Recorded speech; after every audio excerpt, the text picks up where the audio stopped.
बिस्मिल्लाहिर्रहमानिर्रहीम। अस्सलामुअलैकुम वरहमतुल्लाहि वबरकातुहू। बच्चों, आज हम पढ़ने जा रहे हैं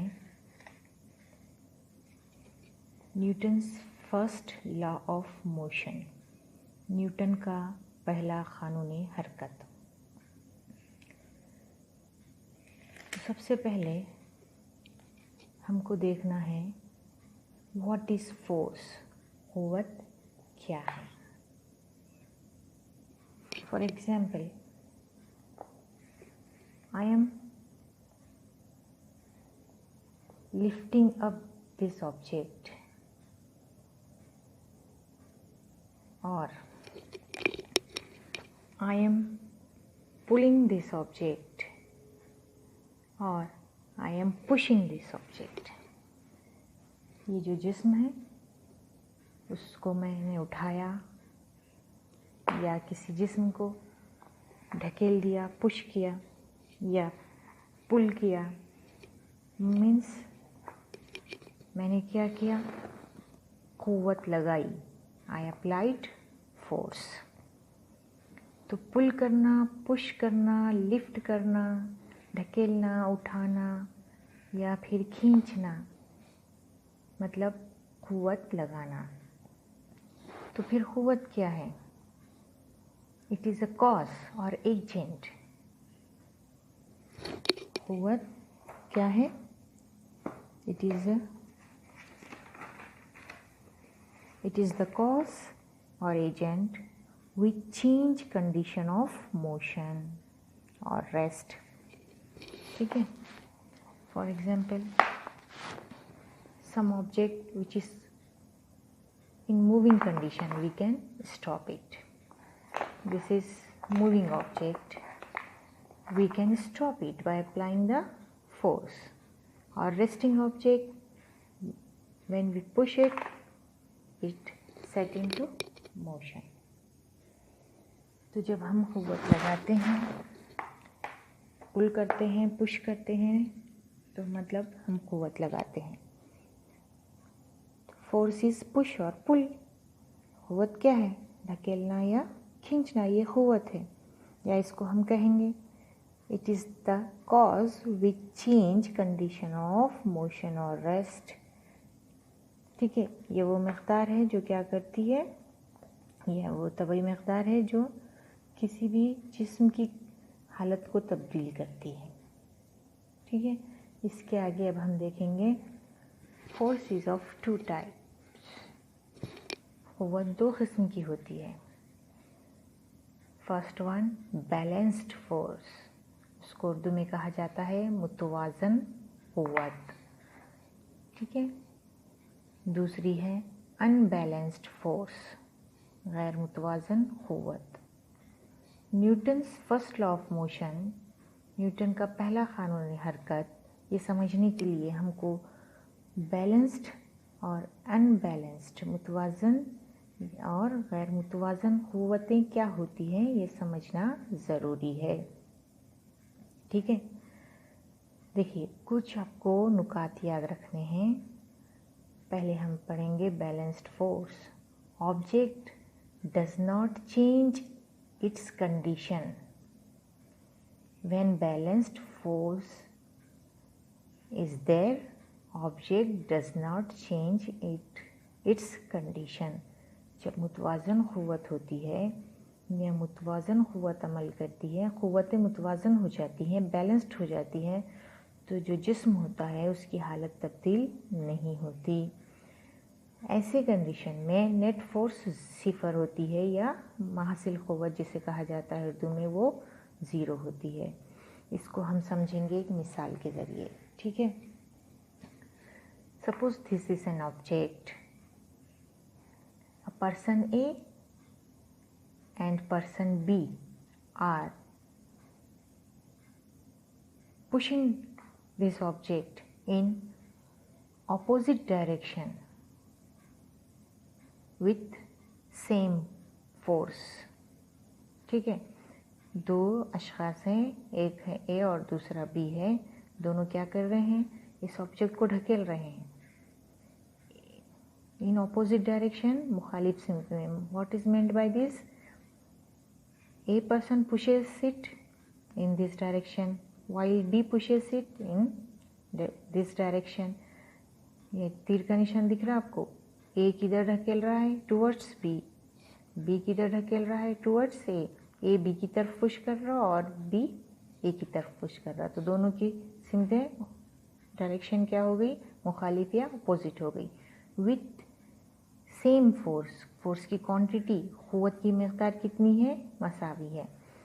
ये भी 10 न्यूटन फोर्स लगा रहा है और ये भी 10 न्यूटन फोर्स लगा रहा है. दोनों बराबर क़ुव्वत लगा रहे हैं. दोनों की क़ुव्वतें कैसी हैं? बराबर हैं. तो नेट फोर्स क्या हो गया? 10 - 10 = 0 न्यूटन. मतलब दोनों की क़ुव्वत का हासिल क्या हुआ? 0 न्यूटन हो गया. मतलब ये है कि अगर आप ए पर्सन भी 10 न्यूटन से उतनी ही क़ुव्वत से ढकेलेगा इसको और बी भी उतनी ही क़ुव्वत से ढकेलेगा तो ये अपनी जगह से मूव होगा क्या? हटेगा क्या? नहीं हटेगा, ज़रा भी नहीं हटेगा. तो यहाँ पे कोई रिज़ल्ट आया क्या? लगाई गई फोर्स का, लगाई गई क़ुव्वत का कोई रिज़ल्ट मिलेगा क्या आपको? कोई नतीजा मिलेगा क्या? नहीं. मतलब हासिल फोर्स क्या हो गई? 0 हो गई. अगर इस तरह से होता, suppose person A applies suppose 10 Newton force and person B applies suppose 7 Newton force. The direction of force applied is opposite. A शख्स 10 न्यूटन फोर्स से ढकेल रहा है और B शख्स 7 न्यूटन फोर्स से ढकेल रहा है. तो ये ऑब्जेक्ट किधर मूव करेगा?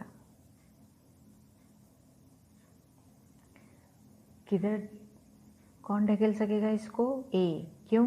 क्योंकि उसकी क़ुव्वत ज़्यादा है. बी की कैसी है? क़ुव्वत कम है.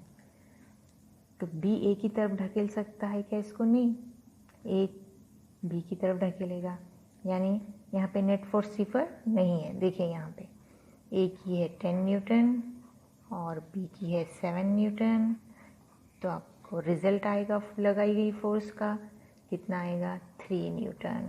It moves towards B because the quantity of force applied by A is more than the B. ये बी की तरफ चला जाएगा. ऑब्जेक्ट इधर ढकला जाएगा. क्यों? क्योंकि ए की क़ुव्वत ज़्यादा थी इसलिए इधर मूव हुआ. तो क्यों नेट फोर्स यहाँ पे 3 न्यूटन आई? 0 आई क्या? नहीं आई. तो यहाँ क्या हो गई? क़ुव्वतें गैर मुतवाज़न हो गई. पहले कैसी थी? मुतवाज़न थी, बैलेंस्ड फोर्स थी. बैलेंस्ड फोर्स में हमेशा नेट फोर्स हासिल क़ुव्वत 0 होती है, इसलिए कोई रिज़ल्ट नहीं आता. रिज़ल्ट आने के लिए फोर्सेस का अनबैलेंस्ड होना, गैर मुतवाज़न होना ज़रूरी है. मतलब एक तरफ ज़्यादा और एक तरफ कम होना चाहिए. Always remember that at the same time single force is not applied on an object. There are many forces act at a time on the object. एक ही वक्त में एक क़ुव्वत अमल नहीं करती किसी भी जिस्म पे, ये याद रखिए. एक वक्त में कई क़ुव्वतें अमल करती हैं. तो जब क़ुव्वतें गैर मुतवाज़न हो जाती हैं, अनबैलेंस्ड हो जाती है, तो ही हमको रिज़ल्ट मिलता है, नतीजा मिलता है. जब आपको रिज़ल्ट मिलता है, नतीजा मिलता है, तो नेट फोर्स 0 नहीं होती. यही 2 बातें आपको यहाँ पॉइंट में याद रखना है. फोर्सेस जब बैलेंस्ड हो जाती हैं तो object does not change it's condition. यानी मुतवाज़न क़ुव्वतें होती हैं तो ऑब्जेक्ट अपनी हालत को बिल्कुल तब्दील नहीं करता, क्योंकि नेट फोर्स 0 होती है. जैसे कि इस केस में था, दोनों ने सेम फोर्स अप्लाई की 10-10 न्यूटन, इसलिए दोनों की क़ुव्वतें मुतवाज़न हो गई, बैलेंस्ड हो गई, इसलिए नेट फोर्स 0 हो गई और कोई रिज़ल्ट नहीं निकला. Object could not move from it place. बिल्कुल वो हटा नहीं अपनी जगह से. और कब वो हटा? जब नेट फोर्स 0 नहीं हो. ठीक है. तो यानी क़ुव्वतें गैर मुतवाज़न हो गई, एक तरफ ज़्यादा और एक तरफ कम हो गई, ए की ज़्यादा और बी की कम. तो तब क्या होता है? Object changes it's condition of motion और रेस्ट। ठीक है, यहाँ पे रेस्ट में था तो मोशन में आ गया, हालत सुकून में था तो हरकत में आ गया। तो ऑब्जेक्ट को अपनी कंडीशन चेंज करने के लिए, अपनी हालत चेंज करने के लिए क़ुव्वतों का कैसा होना ज़रूरी है? अनबैलेंस्ड, गैर मुतवाज़न होना है। नेट फोर्स ज़ीरो नहीं होना, net force is not zero, मासिल क़ुव्वत का सिफर नहीं होना। ठीक है, तो ही आपको रिज़ल्ट आएगा। इसको आपकी बुक में एक एग्जाम्पल के ज़रिए बताया गया है। देखिए क्या है एग्जाम्पल आपका, यहाँ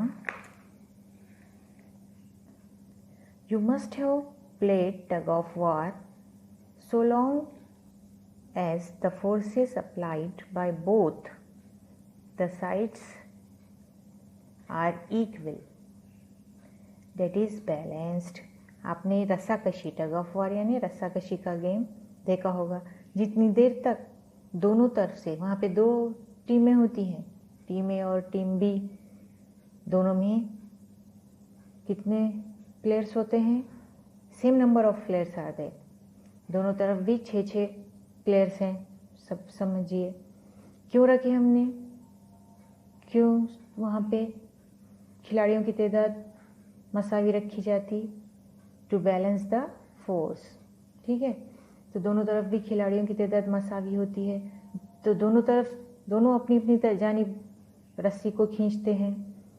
ठीक है, तो जब तक दोनों तरफ की क़ुव्वतें मसावी होती हैं तो नेट फोर्स ज़ीरो हो जाती, यानी दोनों तरफ, दोनों साइड पे फोर्सेस कैसे हैं? बैलेंस्ड हैं, तो net force will be zero, तो हमको कोई रिजल्ट नहीं मिलेगा। The centre of the rope is static, यानी जो निशान लगाया जाता है सेंटर में रस्सी के ऊपर,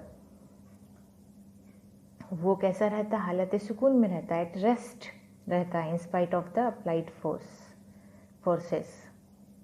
लगाने के बावजूद भी, क़ुव्वतें दोनों तरफ से लगाने के बावजूद भी वो सेंटर में ही है, स्टैटिक है, मतलब फोर्सेस बैलेंस्ड है, दोनों टीमें भी इक्वल क्वांटिटी की फोर्स अप्लाई कर रही हैं।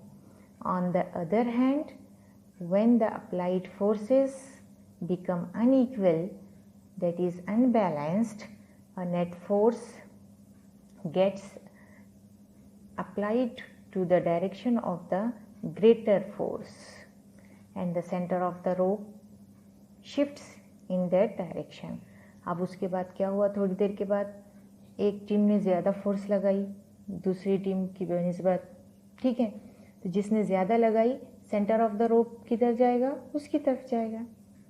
क्यों? एक तरफ ज़्यादा हो गई क़ुव्वत, एक तरफ कम हो गई, तो क़ुव्वतें अनबैलेंस्ड हो गई, गैर मुतवाज़न हो गई, तो नेट फोर्स ज़ीरो होगी क्या? नहीं होगी। जिसने ज़्यादा लगाई उस डायरेक्शन में नेट फोर्स क्या करेगी? एक्ट करेगी, इसलिए रोप क्या हो जाएगा? उस डायरेक्शन में पुल किया जाएगा, खींचा जाएगा। तो जब तक कि फोर्सेस अनबैलेंस्ड नहीं होती, गैर मुतवाज़न नहीं होती, तब तक कोई रिज़ल्ट नहीं आता है। इतना समझ गए आपको? अब उसके बाद Newton's first law of motion समझने के लिए हमको और एक, ये सब Newton's first law of motion से है, रिलेटेड है। ठीक है, हमको समझना है, और एक चीज़ समझना है, और एक टर्म समझना है आपको। एक टर्मिनोलॉजी है इनर्शिया, जिसको उर्दू में कहा जाता है जमूद। It is an inherent property of an object. ये जो जमूद होता है, ये एक इनहेरेंट प्रॉपर्टी होती है ऑब्जेक्ट की। ठीक है, फॉर एग्जाम्पल अगर मैं आपको बताती, देखिए अब आप, मैं आपको एक एग्जाम्पल देती हूँ इसका।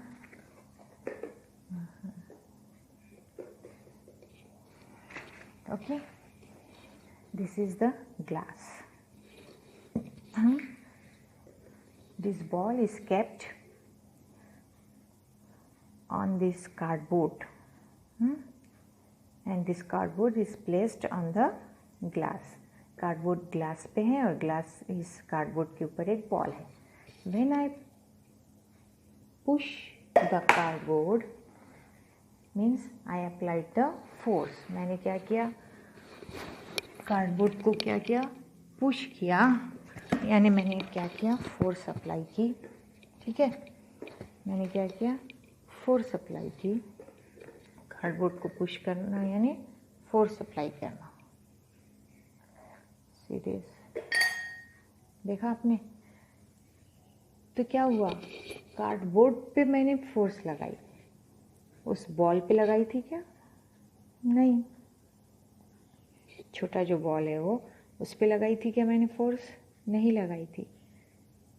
जिस पे फोर्स लगाई उसकी कंडीशन चेंज होगी ना। तो मैंने फोर्स लगाया था किस पे? कार्डबोर्ड पे, तो किसकी कंडीशन चेंज होगी? कार्डबोर्ड की। वो स्टैटिक था, at rest. Cardboard was initially at rest when I pushed it.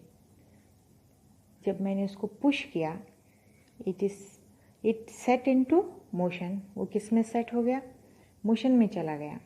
और वो जो ऊपर का बॉल था उस पर फोर्स अप्लाई किया था क्या मैंने? नहीं किया था, इसलिए वो मूव करेगा क्या? नहीं करेगा। समझ में आया क्या? वो अपनी ही जगह पे रहने की कोशिश करेगा।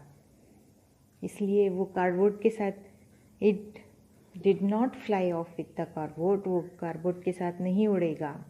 It falls into the glass, वो किस में गिर जाएगा? ग्लास के अंदर गिर जाएगा।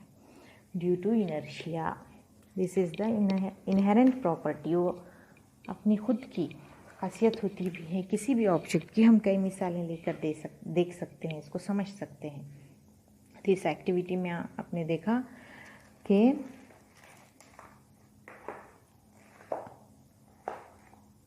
a piece or a ball is kept on the cardboard and that cardboard is kept on the glass. When we strike the cardboard hard using fingers, then we observe that cardboard flies off and that balls falls into the glass. और वो ball क्या हुआ? Glass के अंदर गया। मतलब ये हुआ कि वो रेस्ट में था तो वो रेस्ट में ही रहना चाह रहा था, हालत सुकून में था तो वो हालत सुकून में ही रहना चाह रहा था। इसलिए उसने क्या किया? वो गिरा नहीं, वो कार्डबोर्ड के साथ उड़ा नहीं, वो अपनी ही जगह पे रहा। तो वो ग्लास में क्यों गिरा? क्योंकि उसके नीचे का सपोर्ट, कार्डबोर्ड, उसका जो सहारा था, वो जो दफ्ती थी, यानी जिसको हम आम ज़बान में पुट्ठा कहते हैं, वो उसका सहारा हटने की वजह से वो नीचे गिरा। सपोर्ट जो था उसका वो ख़त्म हो गया। समझ में आ रहा? तो इनिशियली तो inability of an object to change its state of motion और rest on its own. What is inertia? Inability of an object to change its state of motion or rest on its own. Inertia वो property है या वो खासियत है अजसाम की जिसमें वो अपनी हालत को, चाहे वो हरकत की हो चाहे वो सुकून की हो, अपनी हालत हरकत या हालत सुकून को खुद से नहीं बदलता। अजसाम की हालत हरकत या हालत सुकून को खुद ना बदलने की खासियत को कहा जाता है जमूद। कोई भी जिस्म जब तक वो रेस्ट में है, हालत सुकून में है, सुकून में ही रहता है। और जब वो हरकत करता है, हरकत में होता है, मोशन में होता है, तो मूव ही करते रहता है, हरकत ही करता रहता है। कब तक? जब तक कि हम उस पर कोई फोर्स अप्लाई नहीं करेंगे। ठीक है, मतलब वो खुद से अपनी हालत तब्दील करेगा क्या? नहीं करेगा। मिसाल के तौर पे ये ग्लास है जो मैंने यहाँ रखा है, ये यहीं रहेगा। कब तक?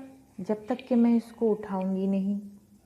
चाहे मैं इसको दिन भर भी ना उठाऊं तो यही रहेगा। वो खुद से हटेगा क्या? नहीं। इसके लिए मुझे क्या करना पड़ेगा? इसको लिफ्ट करना पड़ेगा, फोर्स अप्लाई करना पड़ेगा, फोर्स लगाना पड़ेगा, तो ही ये अपनी जगह से हटेगा। ठीक है, समझ में आ रहा ना? उसी तरह से अगर कोई ऑब्जेक्ट मूविंग है, हरकत में है, तो हरकत ही करता रहेगा। कब तक? जब तक कि उस पर हम कोई फोर्स अप्लाई नहीं करते। तो इनर्शिया जो है ये 3 टाइप का होता है। एक है इनर्शिया ऑफ रेस्ट, हालत सुकून का जमूद। जैसे कि मैं अभी बता चुकी हूँ। दिस इज़ द ग्लास,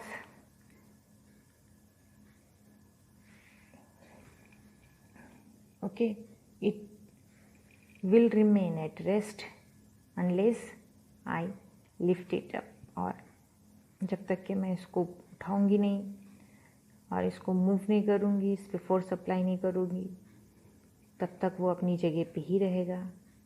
ठीक है, खुद से अपनी हालत तब्दील करेगा क्या? नहीं। ये क्या था? इनर्शिया ऑफ रेस्ट था, वो रेस्ट में था तो रेस्ट में ही रहेगा। ठीक है, इनर्शिया ऑफ रेस्ट है।